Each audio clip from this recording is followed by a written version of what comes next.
Good morning, everyone, and welcome to Daybreak here on WGRZ Plus, where we're streaming through 9:30 this morning. And we begin with Buffalo police, who are investigating a motorcycle crash in the Lovejoy neighborhood. Take a look at this video. It was posted to the Facebook page Buffalo Street News 716. This was the scene near the intersection of Bailey Avenue and William Street around 10 o'clock last night. You can see there's motorcycle debris scattered across the road. Off to the side, there's a red car that seems to be damaged. We have reached out to police for more information about any potential injuries and the cause of the crash, and we'll update you as soon as we learn more. Investigators in Niagara Falls are looking into the cause of this fire. Crews responded to this vacant home on Fall Street yesterday evening, and you can see a large part of the roof was gone as crews tried containing the fire. Thankfully, no one was hurt, according to officials. The city's code enforcement will now decide if that building needs to be torn down. A man accused of illegally holding two women inside an Orchard Park home has a court hearing this morning. Andrew Jackson was scheduled to have his case heard in Orchard Park Town Court at about 8 o'clock this morning. Investigators say that Jackson brought the women into his home on Red Fox Lane and then unlawfully restrained them. And during a search of the home, police say they found two illegal AR-style rifles in a child's bedroom closet. One of them was loaded. Jackson is facing several charges, including unlawful imprisonment, and we'll bring you any updates as soon as we hear more from court in our newscast later today. We are just a few hours away from an announcement on housing. New York Attorney General Letitia James and other officials will speak in Brooklyn today at 10 a.m. Right now, the details are unclear, but we do know the press conference will center around housing. The U.S. Postal Service is offering a $150,000 reward to help track down a pair of thieves. The agency's mail crime investigators say a letter carrier was robbed on Coons Avenue in Buffalo around 2 p.m. on June 15th. The suspects are on this flyer on your screen, along with the red SUV that they apparently used to get away.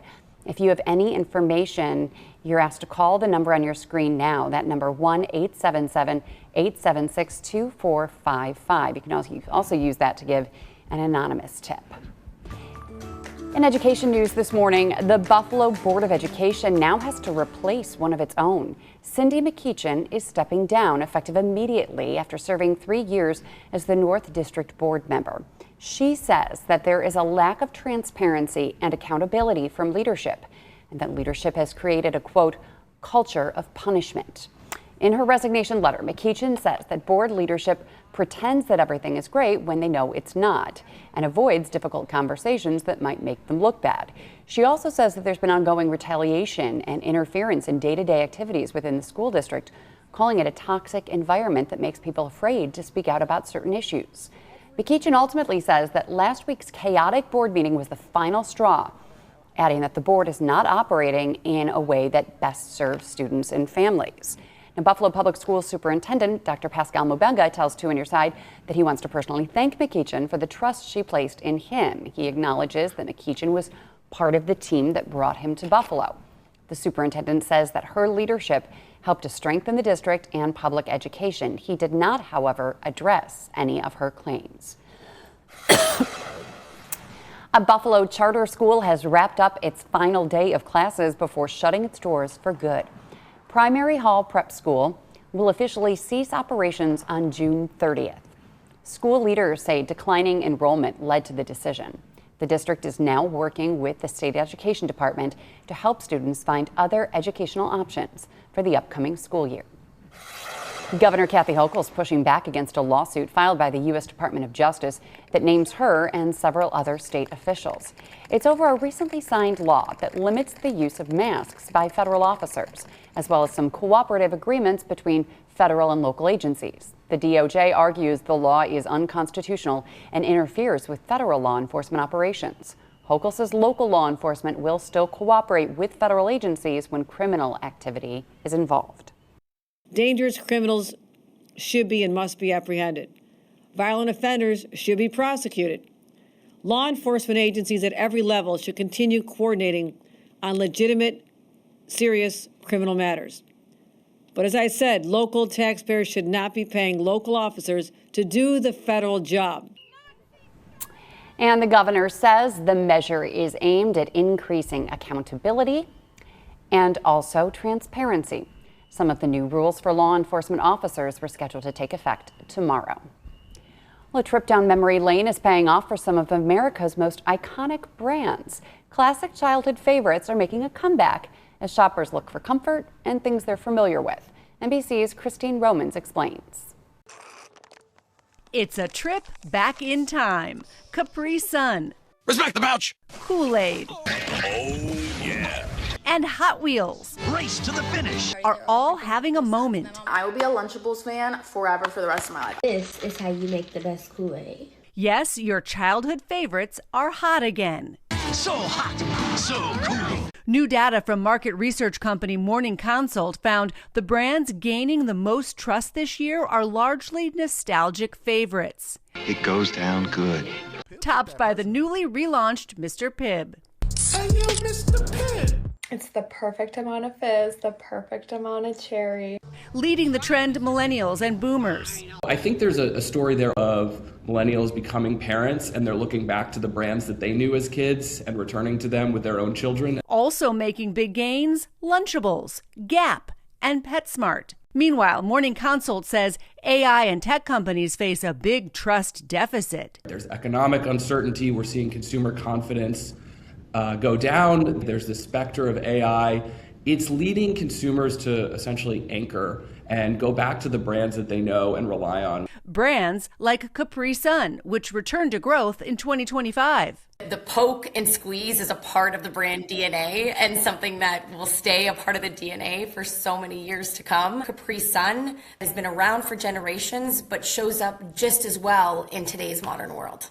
And Hot Wheels is on a hot streak with several years of global growth, driven in part by surging adult collector demand. There's been this trend of quote unquote kidults, of adults who are buying more toys and propping up that market. Nostalgia over novelty in a moment of change. Hit the spot. I will always associate you with Capri Sun. When this show first started, our 9 a.m. hour of Daybreak, we that was a year ago.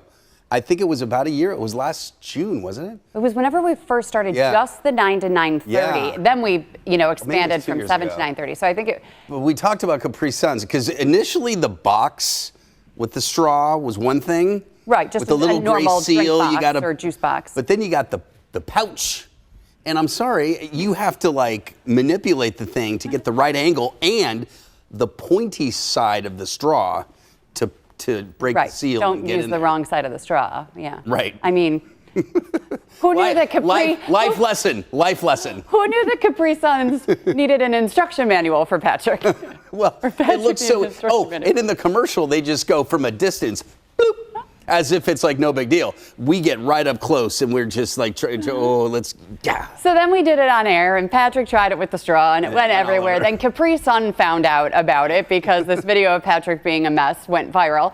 And so then Capri Sun on Halloween last year actually, and it should have been April Fool's, but at Halloween, and we didn't even do it on air, but they sent me a bunch of Capri Sun and most of them were fake. And so you couldn't plunge it. Yeah, I didn't know this. Yeah.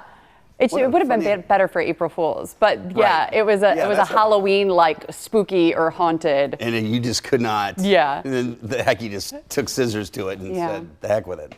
But all of those other brands, the nostalgia, some toys. I mean, as I said, Hot Wheels are coming back. But Rainbow Bright was one that I used to play with as a little girl, and that's making a comeback. And Strawberry Shortcake. Okay. What was remember the Easy Bake Oven where you could make a cookie with a light bulb? Yeah, I never had one of those. Oh, you didn't? Oh, yeah. That was a little out of our price range. I see. And and even Cabbage Patch Kids were. Well, that's for my kids, my daughter, the American Girl doll. Oh. We went into that store and it was like a mortgage payment. Right. To buy one of those things, in which I'm like, okay, you can earn this over time. Put it on layaway. No kidding. It was so expensive, but they were kind of a Cabbage Patch Kid.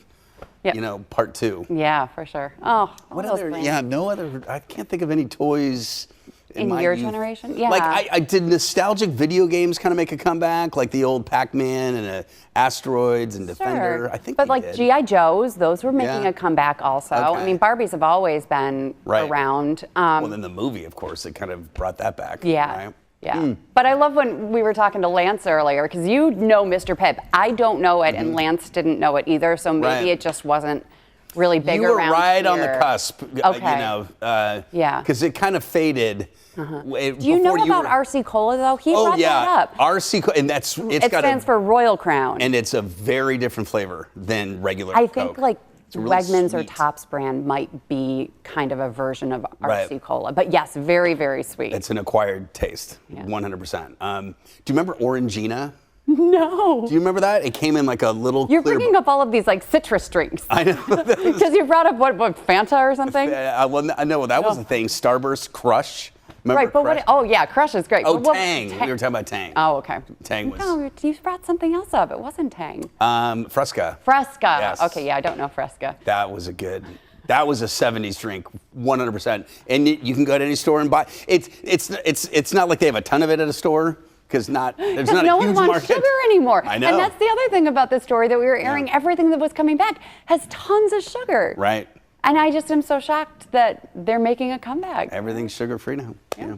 All right. Okay. Let's get to it. Yeah, kind of dreary. It's wet out there, and we will see rain for the next little bit, and then widely spaced thunder showers this afternoon. Tomorrow, a sun and cloud mix. We're back to dry weather and very nice weather for the weekend. And the following weekend, by the way, it's going to warm up, or leading into next weekend, which is the 4th of July. Here is the rain, and it looks like the heaviest batch may be heading up towards Niagara County, but we're all going to see rain, light to moderate rain, all the way through the early afternoon, and then we'll see the possibility of a couple of thunder showers that could be on the strong side develop. In fact, I want to check something really quick here. The latest Storms Prediction Center outlook has probably come down, and let's see, because they do an update at 9. Let's see if we're still in the marginal risk.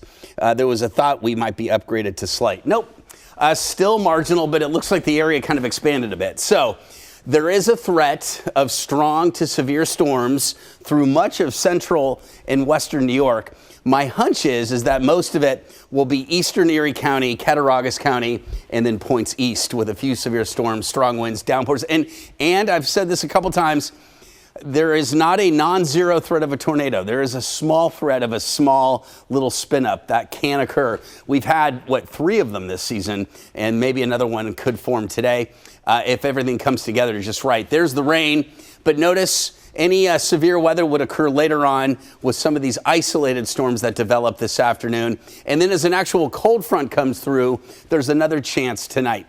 By and large, if you've got outdoor or evening plans tonight, showers will be, again, not the widespread variety like we're seeing now. They're going to be very hit and miss with lots of areas staying dry.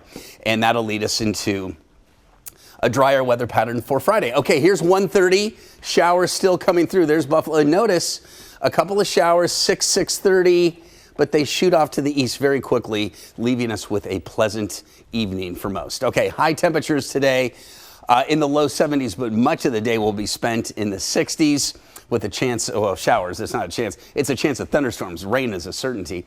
Chance of thunder showers early tonight, like between 9 and 11. Partly sunny tomorrow, 72, 7-day forecast.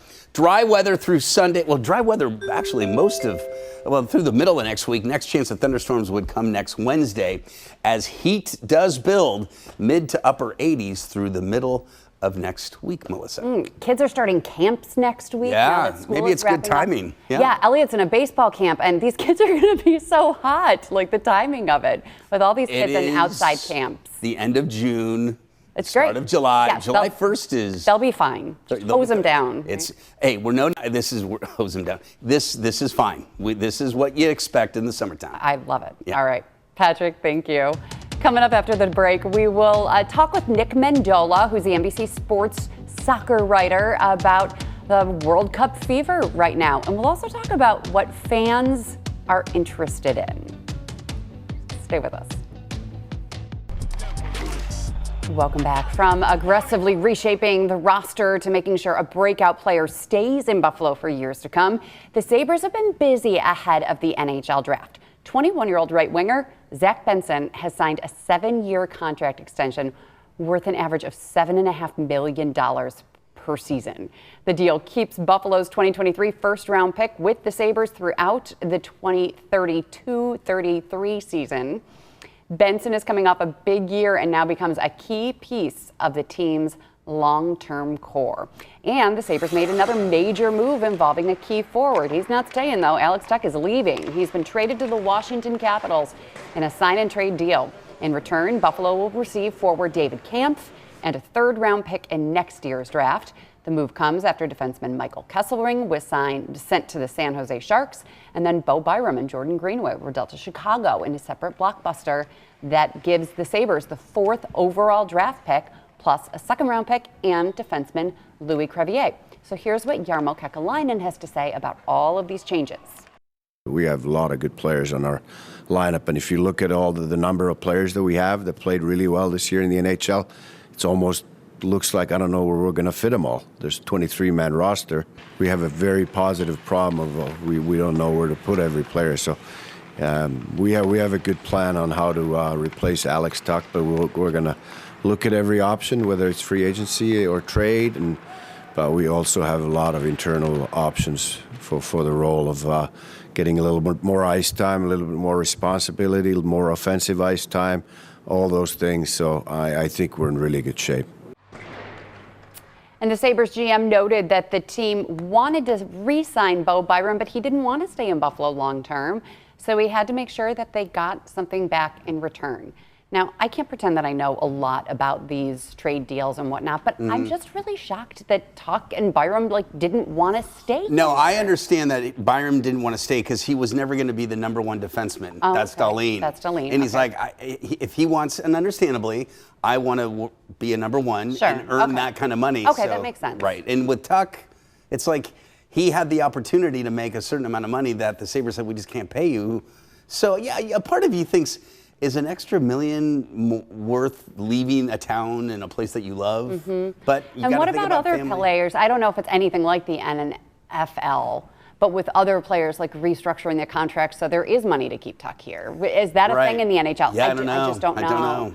But at a time when this team is the top 5 favorite to win the Stanley Cup next year, you'd think that these players, I don't know, would want to stick around a little bit longer. But if he's 30 years old, this is generational money. This is an opportunity for him. And Zach Benson, though, 21 years old, Dude. 7-year contract, $7.5 million a year. And you know what? I You was see him making- walking down the street. Oh, I know. I was making. When I was 21 years old, I was getting my first TV job, Yep. making $22,000 a year. Yeah. I was like half that. Yeah. And he's making 7. And you walk down the street and you'd look at it because he's so talented, but just his physical presence doesn't suggest Right, and he's also such a little I love his personality now.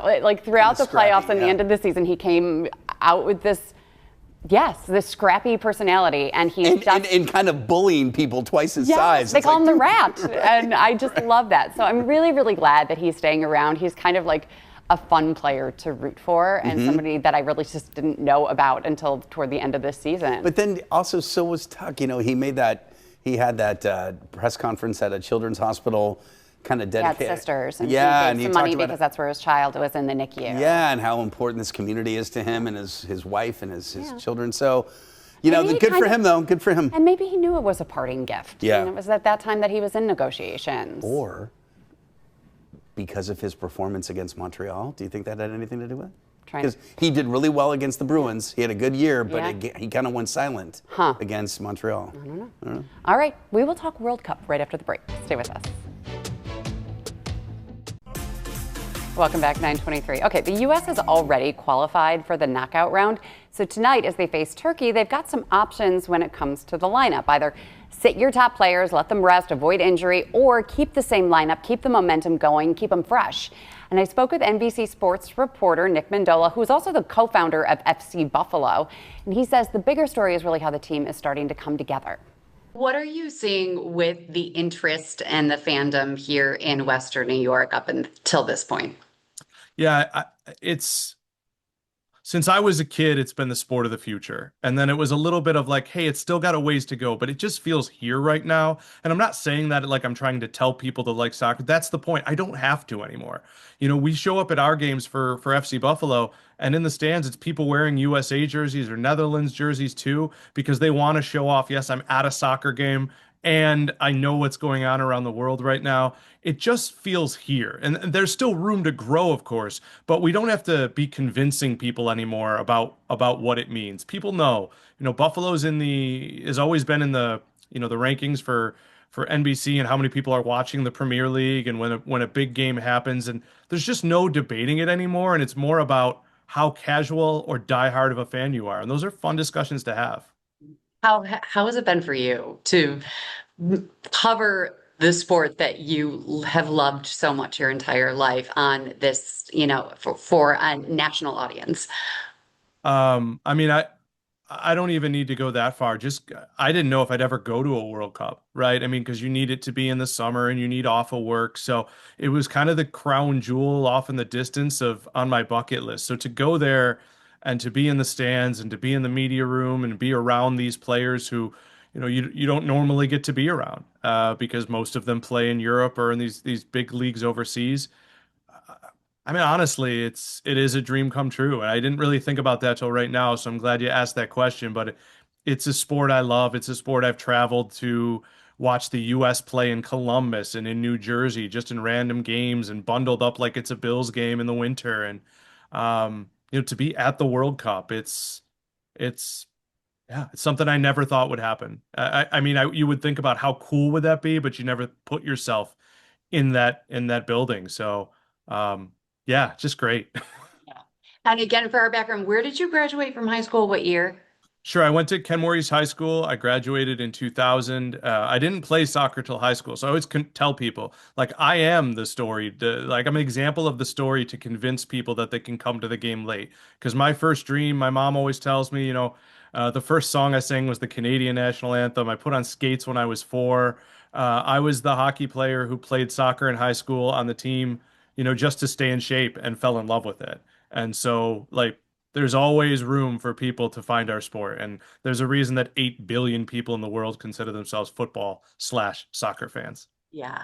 And finally, someone at the morning meeting actually was talking about the possibility of USA and England playing each other on the 4th of July. Explain this to me, because that just is history and sports colliding. It is. It's been nuts to kind of follow this story because the bracket is not exactly set. We know where the U.S. will be. They're the winner of their group, but they're going to play a third place team in their group, and runners up and winners are moving all over the bracket as they go up and down with their performances in what we call the group stage here. So yes, there is a scenario in which the 4th of July on the 250th anniversary could see the United States playing England. And I mean, very, very surreal. That's kind of the, you know, geopolitically, and I don't mean to take it from this sort of fun thing to a down note, but there was a period of time because of the way the brackets shift that the U.S. could have been in a situation to win one game, and if Iran won one game, that they could be playing them, because these sports divides are different than the geographic divides, but they get pushed together. So yeah, we still don't know. We don't even know who the U.S. will play next, and that's again by virtue of how well they've done. We did not see this coming. The T-shirts, Confederate War, a rematch. I know. Right? That would be so fascinating. But something else that I'm finding fascinating is what all of these fans from across the world that are coming to the U.S. for the first time are falling in love with. What are they falling in love with? The Tartan Army, which are Scottish fans, are beer. going. No, baseball. They're going to Miami Marlins games. Oh, really? And the first out of the game was a pop fly to center field. And they went nuts. It was the easiest catch, and they were so shocked. They don't know the game, and they have cricket, which is very different. The other thing that they love. Have you heard about the ranch dressing craze? Yes, I did hear about that. Right. So people from Europe, Asia, everywhere are calling it a holy elixir. What? I mean, we hate ranch here in Buffalo, but they don't get ranch dressing. So now they're trying to smuggle it home in their carry-on bags, and the TSA has come out and said you need to check your ranch dressing. And so, like, there are travel kits that Kraft is offering, and Hidden Valley is saying that there's dry seasoning that you can you don't want to take home a white powder. I know. Right? It is so funny. Yeah, a woman who's called Ranch Girl now said, she's from Sweden, and she said on X, why did no one tell me ranch sauce is like crack? Europe, we need ranch ASAP. So it's really fun to see as all of these people are coming to America, what are they falling in love with? And it's like the most bland thing, which is maybe why it works, because their food is kind of known for that. So, but yeah, of all the things they're latching on to, it's that. Yeah. Huh. So I would imagine also, since there are games in Toronto, maybe some of those fans on a beautiful weekend like this will be in Niagara Falls and checking it out for the first time. You did hear, though, that the Scots, they're intent, all the beer and all the pubs is gone, and all was left was like Coors Light, and they're like, no. This is flavored water. Right. So, but that was funny. It's all gone. All the right. good stuff. And maybe they could come here and actually fall in love with blue cheese. Yeah. Since we don't do ranch here. Bye, everybody. Have a great day.